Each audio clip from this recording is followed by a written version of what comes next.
Orang yang buat ibadat kerana nak mengelakkan diri daripada sesuatu yang mengenai akan dia, maka kalau tidak kena ada bala tu, dia takkan buat.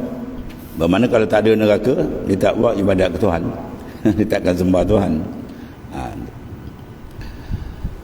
Kerana mengharap daripada pahalanya, ya, maka adalah seperti hamba yang jahat. Dia kalau tiada takut ia, mana tiada sebab yang menyebabkan dia terkena tadi. Nah, saya tiada berbuat ia, nah, saya tidak beramal dan beribadah dia. Satu. Dan kedua, dan aku malu juga akan dia, ini akan Allah Ta'ala, kerana mengharapkan dari pahalanya. Buat ibadat kerana nak syurga, nak jannatul firdaus dan sebagainya. Malu aku dengan Tuhan, ya, maka adalah aku seperti orang yang mengambil upah. Buat ibadat nak syurga macam kita dengan tauqi pula. Jikalau tiada diberi upah, nah, saya tidak mengerjakan dia.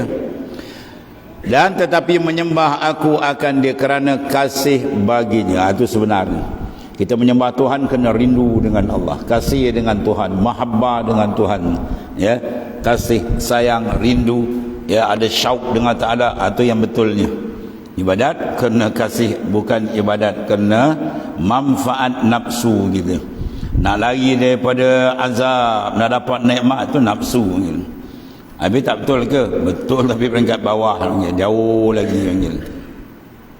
Sebab apa ni? Sebab bila buat sedemikian, ya, dia tidak ada kontak rohani dengan Tuhan. Dia buat ibadat, tapi kontak rohani dia dengan benda tadi. Nakkan bagian dia, nakkan ganjaran Tuhan kat mana? Tu mana besar syurga dengan Tuhan.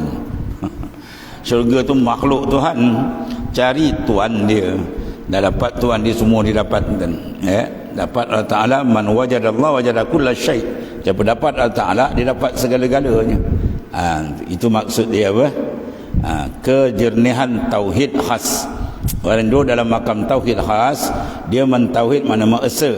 Dan mengesa sini, mengesa dalam konteks mahabbah, kasih dia hanya dengan Tuhannya.